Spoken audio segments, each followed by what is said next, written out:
Hello everyone, कैसे हैं आप लोग। मुझे आशा है सब लोग अच्छे होंगे, सब मजे में होंगे। चलिए पढ़ाई करते हैं आगे। हम लोग नंबर सिस्टम को पढ़ रहे थे। नंबर सिस्टम में पिछले जो क्लास भी दिया गया है वो डिस्क्रिप्शन में लिंक मिल जाएगा, आप लोगों को चैनल पे मिल जाएगा, आप लोग जरूर जाकर देख लें। डेफिनेशन है संख्याओं का पहचान वगैरह है, वहां पे जरूर जाकर देख लें, फिर यहाँ पे आने पे बहुत अच्छी तरह से समझ में आएगा। आइए पढ़ते हैं। प्राकृतिक संख्याओं के योग पर आधारित प्रश्न। प्राकृतिक संख्या कहाँ से शुरू होती है? हम लोगों ने डेफिनेशन में पढ़ा था, प्राकृतिक संख्याएं एक से शुरू होती है, एक से आगे चलकर अनंत तक जाती है, वो सभी संख्याएं प्राकृतिक संख्याएं कहलाती है। तो प्राकृतिक संख्याओं के योग, प्राकृतिक संख्याओं के योग पर आधारित कई तरह के प्रश्न बनते हैं जो हमारे एग्जाम्स में लेकर छोटे से लेकर बड़े एग्जाम तक में आते हैं। उसको सीरीज के आधार पर हम कह सकते हैं, चाहे वर्गों का योग हो या रेगुलर संख्या का योग हो, क्रमागत संख्या जिसको बोलते हैं क्रमागत संख्या का योग हो, क्रमागत संख्या के वर्गों का योग हो, विषम संख्या का योग हो, सम संख्या का योग हो, सम संख्या के वर्गों का योग हो, विषम संख्या के वर्गों का योग हो, और कई संख्या को छोड़ छोड़ कर हो, कई संख्या के कहते हैं गुणजों का योग हो। ऐसे क्रमागत संख्याओं के बारे में हम लोग यहाँ पे पढ़ेंगे। तो पहला सीरीज हम लोग पढ़ेंगे, एकदम सीधा सा सवाल रहेगा, 1 2 3 4 5 6 डॉट डॉट डॉट डॉट मतलब 40 तक के संख्याओं का योग। कहने का मतलब रेगुलर क्रमागत 1 से लेकर 40 तक के संख्याओं का योग ज्ञात करें। चाहे प्रश्न आपका प्लस के रूप में ऐसा दिया रहेगा, चाहे क्वेश्चन आपका ऐसा दिया रहेगा, आपका कहेगा कि आपको 1 से लेकर के 40 तक के सभी संख्याओं का योग ज्ञात कीजिए। देखिए इसको बनाने के लिए ज्यादा कुछ नहीं करना हम लोगों को, बहुत ही सिंपल है ये। देखने में थोड़ा सा हार्ड लगता है पर देखने में बनाने में बहुत सिंपल होता है। कैसे इसको कहेंगे? ये प्रथम पद होता है और अंत वाला को कहते हैं अंतिम पद। पहला वाला को कहते हैं प्रथम पद, अंत वाला को अंतिम पद कहते हैं, ठीक है। और जितनी बार आ जाती है संख्या की गिनती जो हो जाती है उसे हम लोग बोलते हैं एन। उसे क्या बोलते हैं? एन। तो याद रखना है कि इसके फॉर्मूला को हम लिख देते हैं। इसे होता क्या है कि कोई भी चीज का जब हम योग निकालते हैं तो उसको लिखते हैं ऐसे, प्रथम पद प्लस अंतिम पद, प्रथम पद प्लस अंतिम पद बटे 2 गुना एन, बटे 2 गुना एन। अब बताइए ये एन है, तो एन हम लोगों ने अभी क्या बात किया? एन वह होती है, वह संख्या होती है जो इसकी गिनती पुर जाती है। अब 1 से लेकर 40 तक, तो यहाँ तो बहुत सिंपल है, एन कितना होगा? 40 ही होगा। 1 से लेकर गिनती करेंगे 40 तक तो एन 40 ही होगा। बट यहाँ पे अगर बात करें, इस प्रश्न में हम लोग जब आएंगे तो 2 से 40 तक की बात करेंगे, 2 से 40 तक एन कितना होगा? क्योंकि यहाँ तो संख्या छोड़ छोड़ के है, संख्या छोड़ छोड़ के है, एक एक का छोड़ दो, बीच में एक 2 है तो 3 छोड़कर 4 है, 4 है तो 5 छोड़कर 6 है। इस तरह की संख्या में एन कितना निकलेगा? यह एक सवाल बन जाता है, फैक्ट बन जाता है। तो इसके लिए हम लोग क्या करते हैं, उसको अंतिम पद एन निकालने के लिए एन बराबर लिख देते हैं, अंतिम पद, अंतिम पद घटा प्रथम पद बटे अंतर। अब बोलेंगे ये अंतर क्या है? अंतर यह चीज होती है, जैसे यह संख्या में अंतर कितने का है? 2 का अंतर, 2 4 6 तो 2 का अंतर है, 1 2 1 3 5 7, यहाँ 2 का अंतर है। यहाँ पे संख्या में कितने का अंतर है? 5 का अंतर है। इस तरह के संख्या को हम लोग ये अंतर बोलते हैं। तो अंतर को कहाँ लिखते हैं? नीचे लिखते हैं, अंतर को नीचे लिखते हैं, पर अंतिम पद को, अंतिम पद जो रहता है उसमें से प्रथम पद को घटा देते हैं। इससे हमारा क्या निकलता है? एन निकलता है। अब यहाँ पे एन निकालेंगे हम लोग, अभी सवाल में जब चलेंगे यहाँ पे एन निकालेंगे, आप लोगों को अच्छी तरह समझ में आ जाएगा। अभी हम लोग पहले सवाल पर चलते हैं। पहला सवाल क्या है हमारा? इतना इतना है, तो यहाँ पे तो एन निकालने की कोई आवश्यकता नहीं है क्योंकि 1 से 40 तक रेगुलर है, तो यहाँ एन आपका क्या हो जाएगा? 40 हो जाएगा। तो हम लोग अभी इसको कैसे निकालेंगे? यहाँ पे क्या लिख के रखा हम लोगों ने? प्रथम पद प्लस अंतिम पद बटे 2 गुना एन, 2 गुना एन। तो प्रथम पद अपने पास कितना है? मतलब एन इंटू एन प्लस 1 कह सकते हैं इसको, एन इंटू एन प्लस 1, ये एन इंटू एन प्लस 1 ऐसे लगातार रहेगा। तो इसको हम लोग ऐसे भी कर सकते हैं, एन इंटू एन प्लस 1, लेकिन वो जानने की आवश्यकता नहीं है क्योंकि वहां बार बार आपको अलग अलग सूत्र याद करना पड़ेगा। एन इंटू एन प्लस 1 और फिर एक्सेट्रा सम संख्या में अलग याद करना पड़ेगा, सम संख्या में अलग याद करना। बस आपको याद रखने की आवश्यकता है प्रथम पद प्लस अंतिम पद बटे 2 गुना एन। ऐसे में से जल्दी आपको समझ में आएगा और सभी एक ही सीरीज पे, एक ही सवाल, एक ही सूत्र पे बन जाएगा। इसीलिए अब आते हैं लोग प्रथम पद। प्रथम पद अपने पास क्या है? 1 है। प्रथम पद क्या है? 1 है। प्लस अंतिम पद क्या है अपने पास? अंतिम पद अपने पास है 40, 40 लिखे बटे कितना? 2, और यहाँ पे गुना में कितना हो जाएगा? n 40 हो जाएगा। तो यहाँ पे क्या लिखे? ध्यान देंगे दोस्तों, 1 प्लस 1, प्रथम पद क्या था? 1 प्लस 40 मतलब 1 प्लस 40 बटे 2 गुना 40। अब हम लोग क्या करेंगे? यहाँ पे अगर ये ऐसा करेंगे तो कितना हो जाएगा हमारे पास हो जाएगा आपका कितना, यहाँ देख लीजिए 2 से 20 दूनी 40 कट जाता है, 20 दूनी 40 कट गया। अब यहाँ पे कितना हो जाएगा 40 एक 41, 41 गुना 20, 40 एक 41 गुना 20, देख लीजिए फिर से 20 दूनी 40 कट गया। अब यहाँ पे गुने में है तो यहाँ पे कितना हो जाएगा 20 40 और 1 41, 41 गुना 20, तो अब 41 दूना कितना हो जाता है 82 हो जाता है, उस पर 1 तो 0, ये हो गया आपका आंसर। तो बच्चों ये इस प्रकार से दोस्तों जो भी हमारे देख रहे हैं तो वह इस प्रकार से देख लेंगे कि जो लगातार संख्या है उसको क्या करेंगे, प्रथम पद प्लस अंतिम पद बटे 2 गुना n, प्रथम पद प्लस अंतिम बटे 2 गुना n, तो इस प्रकार से यह निकल गया।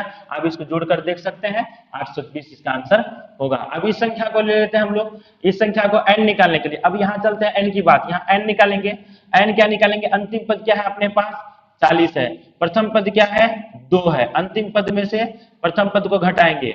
अब बटे क्या अंतर कितने का है 2 है, अंतर कितने का है 2, अब प्लस क्या कर देंगे 1, प्लस क्या कर देंगे 1 कर देंगे। अब कैसे हो गया 40 में से 2 गया कितना बच जाता है 38 बटे 2, 19 दूनी 38 प्लस 1, तो 19 1 20, यहाँ पे कितना हो जाता है आपके पास 19 प्लस 1 बराबर कितना हो जाता है 20, 20 निकल गया आपका n, 20 आपका n निकल गया। उसके बाद अब संख्या अब इसको निकालते हैं हम लोग, इसको निकालने के लिए क्या करेंगे प्रथम पद प्लस अंतिम पद बटे 2 गुना n, यहीं पे लिख लेते हैं हम लोग। प्रथम पद कितना है आपके पास 2 प्लस अंतिम पद कितना है 40 बटे 2 गुना n कितना निकाल के रखा है 20, 10 दूनी 20, यहाँ कटकर कितना हो गया 40 और 2 42, 40 2 42 गुना 10, आंसर कितना हो जाएगा 420।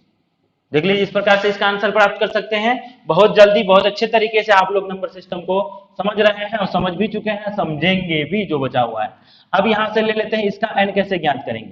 इसके n को ज्ञात करने के लिए हम लोग क्या करेंगे, n इज इक्वल टू अंतिम पद घटा प्रथम पद, जैसे यहाँ पे लिखे अंतिम पद घटा प्रथम पद, अब बटे अंतर और प्लस 1 यहाँ कहाँ लिखे हैं, तभी 1 लिखा था शायद, ये पे 1 होना चाहिए, प्लस में क्या होना चाहिए 1। तो हम लोग क्या करेंगे, अब यहाँ पे अंतिम पद घटा प्रथम पद, अंतिम पद कितना है अपने पास 35, अंतिम पद कितना प्रथम पद कितना है 1 बटे अंतर कितना है 2 2 का, अब प्लस में कितना हो जाएगा 1 हो जाएगा। तो चलिए 35 में से 1 चला जाएगा, कितना बचा 34 बटे 2, 17 दूनी 34, अब प्लस कितना है 1, मतलब 17 प्लस 1 बराबर कितना हो जाएगा 18, यहाँ पे n निकल गया 18। अब लेते हैं सवाल को, सवाल में क्या है आपका 1 प्लस 3 प्लस 5 प्लस 7 प्लस ऐसे करके कहां तक है 35 तक, अब 35 तक है। तो यहाँ पे अब इस पे आइए, प्रथम पद प्लस अंतिम पद, प्रथम पद कितना है अपने पास 1 है, अंतिम पद कितना है 2 है, अंतिम पद कितना है 35 है, अब बट्टे में कितना डालेंगे 2 और n कितना निकल गया है 18, तो क्या करेंगे 9 दूनी 18, अब यहाँ पे कितना हो गया 35 से 36 गुने 9, तो यहाँ पे कितना हो जाएगा आपका, तो 36 गुना 9 6 के 54, हाथ में रहा 5 9 27 5 32 324। दोस्तों इस प्रकार से देखिए बहुत जल्दी कुछ ही मिनटों में आप इस तरह के सवाल को हल कर सकते हैं।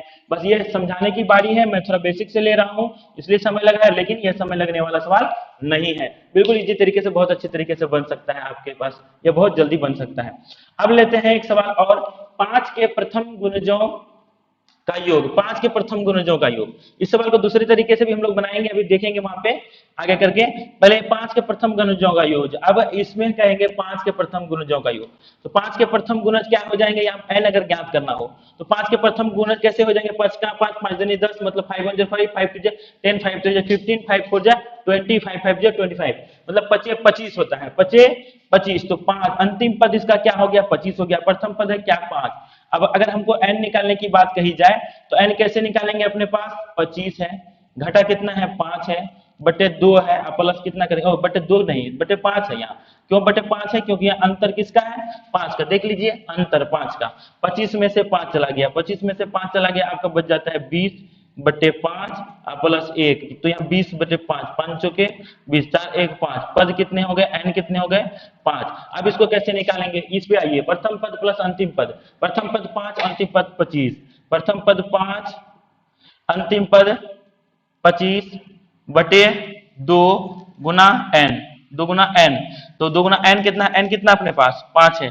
अब इसको सॉल्यूशन करते हैं फटाफट, 25 5 30 बटे 2 गुना 5, 15 दूनी 30, 15 दूनी 30, 15 25 75, ये हो गया आंसर। आप ऐसे भी योग करके देख सकते हैं कितना इजी है। आप समझ सकते हैं इसको। 25 और पहले जोड़ लीजिए।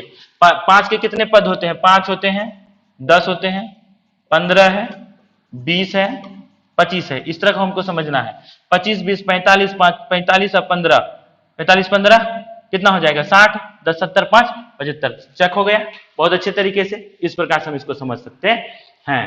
तो इस प्रकार से पदों के आधार पर हम समझ सकते हैं, एन के आधार पर भी समझ सकते हैं और जनरली भी समझ सकते हैं। यहाँ पे एन नहीं भी निकालेंगे तो एन हम लोगों को समझ में आ जाएगा डायरेक्टली कैसे बना सकते हैं। अभी जो मैंने बात किया था इधर समझेंगे हम लोग, इसको बस वही समझेंगे। यहाँ पे समझ लेते हैं क्या है कि 5 एन निकालने की आवश्यकता नहीं हो। क्यों?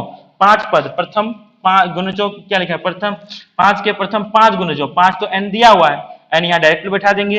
प्रथम पद 5 होगा, अंतिम पद क्या होगा? 25 होगा। 25 25 5 गुना 25, 25 बैठा देंगे बटे 2, तो 2 5 यहाँ 15 दूनी 30 गुना 30 बटे 2, तो 15 से कट जाएगा, 15 25 75। इस प्रकार से बच्चों ये छोटा सा वीडियो था, आप लोगों के छोटा सा क्लास था जिसमें कि हम लोगों ने प्राकृतिक संख्या के बारे में पढ़ा। अब इसमें से थोड़ा डिफिकल्ट चलेंगे। पहले इतने को आप लोग जो है एक बार स्क्रीनशॉट ले लें।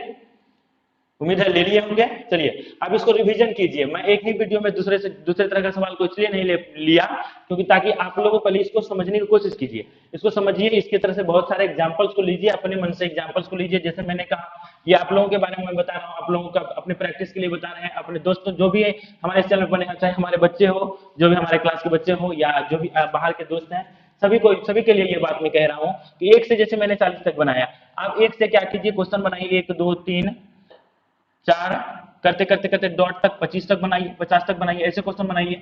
यहाँ पे हम लोगों ने बात किया 2 से लेकर 40 तक, आप 2 से लेकर 50 तक का क्वेश्चन बनाइए, 2 4 6 ऐसे करके 50 तक का क्वेश्चन बनाइए। फिर यहाँ पे मैंने बात किया 1 से लेकर 35 तक का, तो 1 से लेकर 35 बनाइए, 5 से लेकर 35 बनाइए, यहाँ पे भी 6 से लेकर बनाइए, यहाँ पे भी 4 से लेकर बनाइए, आगे पीछे जहां तहां से सीरीज बनाइए। आप सीरीज बनाकर प्रैक्टिस कीजिए। फिर यहाँ मैंने 5 के गुणजों की बात की, तो आप लोग अलग से गुणजों की बात कीजिए, 4 के गुणजों की बात कीजिए। गुणज का मतलब तो पहाड़ा, जिसको टेबल पढ़ते हैं, 5 का 5 5 दूनी 5 3 15 ऐसे करके, 5 1 5 5 2 10 5 3 15 ऐसे करके जो हम लोग टेबल पढ़ते हैं, 2 1 2 2 2 4 ऐसे करके टेबल पढ़ते हैं, ये होता है गुणज। मतलब जब गुणा करते जाएंगे 1 2 3 से गुना करते जाएंगे तो वो होता है गुणज। और गुणनखंड भी होता है। गुणनखंड को हम अगले सवाल जब हम लोग एलसीएम एचसीएफ पढ़ेंगे तब गुणनखंड को अच्छी तरह से समझेंगे। गुणज को समझ लीजिए, 5 के प्रथम गुणजों का योग, उसी तरह से आप 4 के प्रथम गुणजों का योग लीजिए, 6 के प्रथम गुणजों का योग लीजिए, 2 के प्रथम गुणजों का योग लीजिए। इस तरह से आप सवाल बनाइए और हल करने का प्रयास कीजिए। इससे आपकी पढ़ाई बहुत स्ट्रांग होगी, मजबूत होगी, आप भी पढ़ाई में बहुत अच्छी रुचि लेने लगेंगे। और मन से जब पढ़ाई करेंगे तो आपका मुकाम जिस भी ख्याल से पढ़ाई करते हैं, जिस एग्जाम को करेक्ट करने के लिए पढ़ाई करते हैं, वो मंजिल आपसे दूर नहीं होगी। तब तक के लिए अपना ध्यान रखिए। जो लोग भी चैनल पे नए हैं, जो भी दोस्त हमारे, जो भी बच्चे नए हैं चैनल पे, चैनल को सब्सक्राइब जरूर कर लें, वीडियो को लाइक करें, शेयर करें और चैनल पे बने रहें। तब तक के लिए धन्यवाद। फिर मिलते हैं अगली वीडियो में, अगले क्लास के साथ, अगले टॉपिक के साथ, अगले नए अंदाज में। धन्यवाद।